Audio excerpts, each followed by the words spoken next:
ఒక పని చేస్తే 10 కాలాల పాటు గుర్తుండాలి. ఒక కట్టడం నిర్మిస్తే కనీసం దశాబ్దాల పాటు ఉండాలి.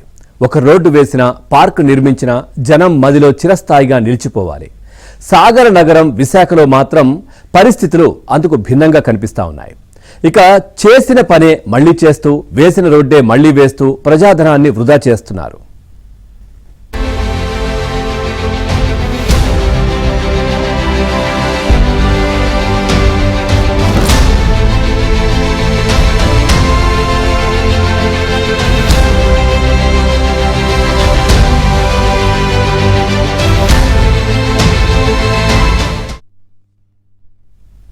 విశాఖలో కాంట్రాక్టర్లకు సొమ్ములు కురిపించే ప్రక్రియ జరుగుతోంది.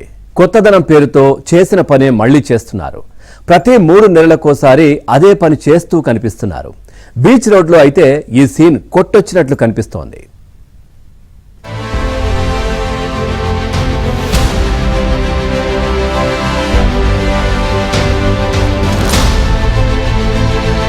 విశాఖపట్నం నిత్యం ఏదో ఒక కార్యక్రమంతో హడావిడిగా ఉంటుంది. నగరవాసులనే కాకుండా బయట నుంచి వచ్చే అతిథులను అలరించడం కోసం సిటీని ఎప్పటికప్పుడు ముస్తాబు చేస్తున్నారు. ఇందులో ఎలాంటి సందేహం లేదు. తప్పు లేకపోవచ్చు. కాకపోతే ఒకే ప్రాంతానికి కోట్ల రూపాయలు కుమ్మరిస్తున్నారనే విమర్శలు ఎక్కువయ్యాయి. ప్రధానంగా ఆర్కే బీచ్లో ప్రతి 3-4 నెలలకొకసారి రిపేర్ వర్కులు, కొత్త వస్తువులు తెచ్చిపెట్టడం మామూలు విషయమైపోయింది. ఈవెంట్ నిర్వహించినప్పుడల్లా ఉన్న వస్తువులు మార్చి కొత్తవి పెట్టడం పరిపాటిగా మారింది.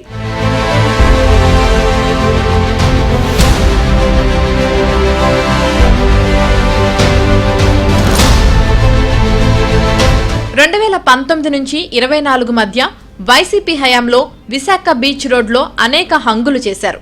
అవన్నీ ఇప్పుడు ఎక్కడున్నాయో ఎవరికీ గుర్తులేదు. కూటమి ప్రభుత్వం వచ్చిన తర్వాత కూడా యోగాంధ్ర, సిఐఐ సమిట్తో పాటుగా అనేక కార్యక్రమాలు నిర్వహించారు. ఈ మధ్యనే విశాఖ ఉత్సవ్ కూడా జరిగింది. ఇప్పుడు ఐఎఫ్ఆర్ మిలన్ నిర్వహించేందుకు ఏర్పాట్లు చేస్తున్నారు. బీచ్ రోడ్లో వేసిన రోడ్లే వేస్తున్నారు. సుమారు 2 సంవత్సరాల్లో 2-3 సార్లు రోడ్లు వేశారు.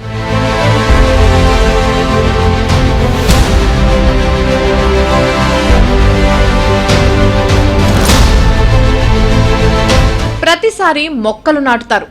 ఆ ఈవెంట్ తర్వాత అవి చచ్చిపోతాయి. బీచ్ పొడవునా రకరకాల బొమ్మలు పెడతారు. తదుపరి ఈవెంట్కు అవి కనిపించవు.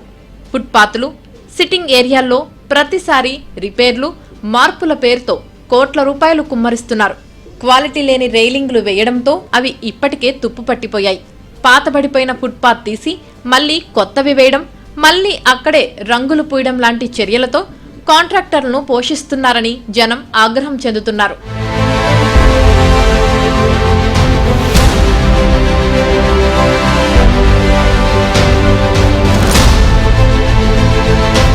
బీచ్ రోడ్డు ప్రాంతంలో సరైన పార్కింగ్ లేదు, మంచి గార్డెనింగ్ లేదు, మొక్కలు లేవు, పర్మనెంట్ బ్యూటీ వర్క్ లేదు. ప్రణాళికబద్ధంగా చేపట్టిన పని ఒక్కటి కూడా కనిపించడం లేదు. ప్రజాధనం వృధా చేయడం నాయకులకు, అధికారులకు వేడుకగా మారింది. బీచ్ సమస్యలకు తోడు ఇప్పుడు greater Visakha municipal corporation GVMC తీరు కూడా ప్రశ్నార్థకమైంది. జీవీఎంసీ బడ్జెట్ సమావేశం సందర్భంగా కార్పొరేటర్లకు 25,000 రూపాయల గిఫ్ట్ కూపన్లు ఇవ్వడంపై దుమారం రేగుతోంది. ప్రజలు పన్నుల రూపంలో కట్టిన డబ్బులతో కూపన్లు ఇవ్వడంపై తీవ్ర విమర్శలు వస్తున్నాయి.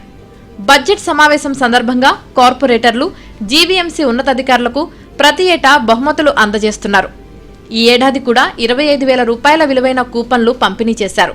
కార్పొరేటర్లు, ఎక్స్ అఫిషియో సభ్యులుగా ఉన్న ఎమ్మెల్యేలు, ఎమ్మెల్సీలు, ఎంపీలతో పాటు కోఆప్షన్ సభ్యులు, అధికారులు ఇలా మొత్తం 200 మందికి గిఫ్ట్ కూపన్లు పంపిణీ చేశారు. అందులో కొంతమందికి 2-3 కూపన్లు ఇవ్వడంపై తీవ్రంగా చర్చ జరుగుతోంది.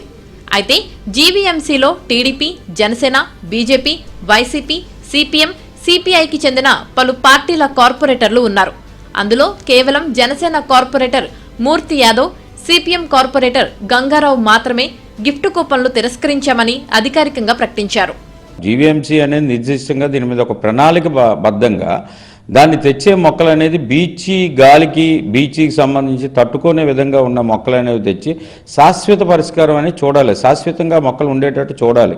మళ్ళీ అంటే ప్రజా సొమ్ముని ఏదైతే ఉన్నాయో ప్రజలు కడుతున్న పన్నుల నుంచి వస్తున్న ఆ ప్రజా ధనాన్ని ఇలాగా ఇచ్చలవిడిగా అంటే ఇష్టం వచ్చినట్టు ఇలా ఖర్చు చేయడం అనేది చాలా ఇది హేయమైన చర్య అది. ఎందుకంటే బీచ్ రోడ్ అనేది అనేకమైన సందర్శకులు వస్తున్నారు, మంచినీరు సౌకర్యం లేదు అక్కడ. సరే, అది కూర్చోవడానికి సంబంధించి ఆ బీచ్లో సంబంధించి ఏదంటే ఆ రిటర్నింగ్ వాల్, ఆ బీచ్కి ఇసుక ఆనుకున్న రిటర్నింగ్ వాల్లో కూర్చుంటున్నారు. బీచ్ లోపల కూర్చోవడానికి సందర్శకులకు సంబంధించి కొన్ని చైర్స్ అవి ఇలాంటివి అనేది కూడా ఏర్పాట్లు చేయొచ్చు.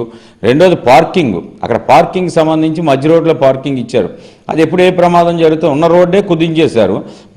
మొన్న యోగాంధ్ర పేరుతో కొంత వర్కులు చేశారు, మళ్ళీ తర్వాత ఆ వర్కులు నచ్చలేదని మరి ఇప్పుడు సమ్మిట్ పేరుతో మొన్న జరిగినటువంటి ఆర్థిక సమ్మిట్ పేరుతో మళ్ళా పాత వర్కుల్ని పడగొట్టడం, మళ్ళీ కొత్త వర్కులు చేయడం, ఇప్పుడు అవి నచ్చలేదని చెప్పేసి ఇప్పుడు న్యావిడే నేపథ్యంలో మరి కొత్త పనులు జరుగుతూ ఉన్నాయి. అంటే శాఖల మధ్య సమన్వయం లేకుండా మొత్తం పర్యాటకుల్ని ఇబ్బంది పెట్టేలాగా నిత్యం రోడ్డు పనులు, లేకపోతే డ్రైనేజీ పనులు, లేకపోతే అక్కడ పర్యాటకులను ఆకర్షించడం అనే పేరుతో జరుగుతున్నటువంటి పనులు, లేకపోతే సుందరీకరణ పనులు అనే పేరుతో నిత్యం ఏదో రకంగా ఈ ఆర్కే బీచ్ ప్రాంతం అంతా పనుల నేపథ్యంలోనే మనకు కనిపిస్తూ ఉంటుంది. ఇది కార్పొరేటర్లకు గిఫ్ట్ కూపన్లు ఇచ్చే అంశం జీవీఎంసీ చట్టంలో లేదని, ఆ దిశగా నిబంధనలు కూడా రూపొందించలేదని మూర్తి యాదవ్ చెబుతున్నారు.